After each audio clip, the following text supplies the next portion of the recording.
UP में दुर्गा पूजा की विसर्जन यात्रा में दो समुदाय भिड़ गए हैं। 20 राउंड से ज्यादा फायरिंग हुई है, एक युवक की मौत हो गई और दुर्गा उत्सव के बीच यूपी का एक जिला जल उठा है। खबर यह है कि बहराइच के महाराजगंज से दुर्गा विसर्जन यात्रा निकल रही थी।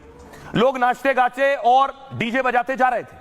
तभी मुस्लिम समुदाय के कुछ लोगों ने कहा कि डीजे बंद कर दो, लेकिन विसर्जन यात्रा निकाल रहे लोगों ने इस पर ऐतराज जताया कि धार्मिक उत्सव है भाई, डीजे क्यों बंद कर दे। दावा है मुस्लिम समुदाय के कुछ लोगों ने पथराव किया।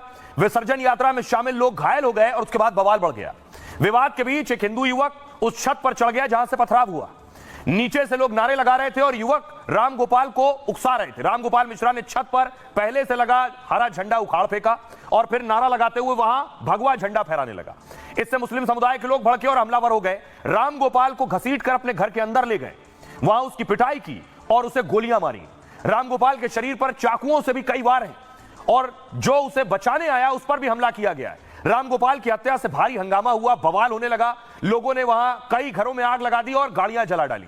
लोगों को सुनिए, ये सब कुछ रात को हो रहा था। उसके बाद देखिए जरा क्या हुआ दिन में राम गोपाल मिश्रा का शव सड़क पर रखा गया। पुलिस मौके पर पहुंची, एसपी डीएम पहुंचे, मन्नतें करते रहे कि यहां से हटाइए, लेकिन उसके बाद माहौल तनावपूर्ण होता रहा। भीड़ आती रही, भीड़ को जानकारी मिलती रही, गांव को पता चलता रहा कि राम गोपाल मिश्रा की हत्या हुई है और भारी भीड़, हजारों की भीड़ इकट्ठा हो गई। दरअसल राम गोपाल मिश्रा की जिस तरह से हत्या की गई, मैं आपको बताऊं, बेरहमी से उनकी हत्या की गई। उनकी रिपोर्ट जो आई है वो क्या कहती है? शुरुआती पोस्टमार्टम रिपोर्ट दिल दहला देने वाली। उसके शरीर पर चोट और गहरे घाव देखकर डॉक्टर भी सन्न रह गए। 3 डॉक्टरों के पैनल ने कई घंटों में शव का पोस्टमार्टम किया। राम गोपाल मिश्रा का जो पोस्टमार्टम है सुबह 3 बजे शुरू हुआ, करीब 4 घंटे बाद सुबह 7 बजे पोस्टमार्टम पूरा हुआ। राम गोपाल के शरीर पर आधा दर्जन गोलियों के निशान मिले हैं। उसके सीने और पेट तक में गोलियों के छर्रे मिले, यानी बेहद नजदीक से कई राउंड फायरिंग की गई। माथे और गले पर भी खून और गहरा घाव मिला है। गले और शरीर में कई जगह धारदार हथियार के जख्म हैं। बताया यह जा रहा है कि चाकुओं से शरीर पर कई हमले किए गए, मतलब चाकू और गोली मारकर राम गोपाल की हत्या की गई। पूरे पोस्टमार्टम प्रक्रिया की वीडियोग्राफी कराई गई। हमले में मारे गए राम गोपाल की उम्र सिर्फ 22 साल थी। वो 3 भाइयों में सबसे छोटा था। 4 महीने पहले ही उसकी शादी हुई थी। राम गोपाल भाइयों के साथ गांव में खेतीबाड़ी का काम करता था। राम गोपाल की पत्नी और परिवार का रो रो कर बुरा हाल है। परिजनों ने पुलिस प्रशासन पर लापरवाही का आरोप लगाया है। कहा पुलिस समय पर एक्शन लेती तो राम गोपाल जिंदा होता। पीड़ित परिवार ने अब सीएम योगी से गुहार लगाई है। आरोपियों के एनकाउंटर और बुलडोजर एक्शन की मांग हो रही है। योगी आदित्यनाथ को जानकारी मिली, योगी ने फोर्स भेजा है कई जिलों से। आप देख रहे हैं उसके बाद ये फोर्स पहुंचा है, अलग अलग डिस्ट्रिक्ट से पुलिस फोर्स पहुंचा है। खुद एसपी डीएम मौके पर मौजूद हैं। ये तस्वीरें आप देख रहे हैं, पुलिस ने पेट्रोलिंग की है, सड़कों पर पुलिस का पहरा है, चप्पे चप्पे पर पुलिस पहुंचाई गई है, जिसके बाद हालात नियंत्रण में आए हैं। और खास तौर पर जब हिंसा हो रही थी, तस्वीर आपको दिखाऊं, देखिए जरा, जो परिवार उस वक्त इस स्थिति में थे जिन पर जो हिंसा का शिकार हो सकते थे, यूपी पुलिस ने देखिए उनको अपनी गाड़ियों में बिठाया है। बताया जा रहा है ये कुछ मुस्लिम परिवार हैं जिन्हें गाड़ियों में बिठाया गया और उसके बाद घरों से निकाला गया है, दूसरी जगह लेकर गए। यूपी पुलिस ने देखिए कैसे लोगों को बचाया है, गाड़ियों में भरा है, महिलाएं और बच्चे हैं इसमें। पुलिस ने उन्हें हिंसाग्रस्त इलाकों से दूर दूसरी जगह लेकर गए, शांतिपूर्ण जगहों पर। योगी ने देखिए कैसे एक्शन शुरू किया है।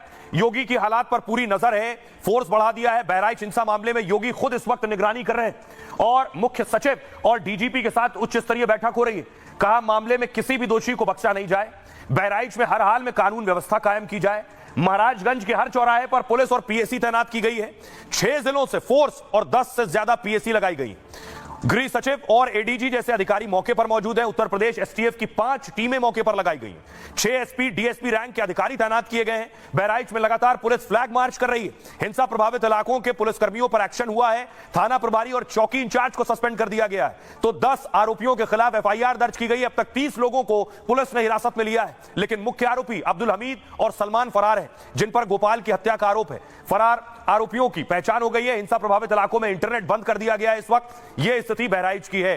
सुनिए जरा पुलिस के बड़े अधिकारी क्या कह रहे हैं। उत्तर प्रदेश में उपचुनाव होने 10 सीटों पर अखिलेश यादव योगी की कानून व्यवस्था पर सवाल उठा रहे हैं। बीजेपी और योगी अखिलेश और समाजवादी पार्टी से सवाल कर रहे हैं। योगी आदित्यनाथ ने कहा बहराइच में माहौल बिगाड़ने वालों को बख्शा नहीं जाएगा। वो कह रहे हैं यूपी में सभी की सुरक्षा की गारंटी है, लेकिन उपद्रवियों और जिनके चलते वारदात हुई ऐसे लोगों पर कठोरतम कार्रवाई के निर्देश दिए गए।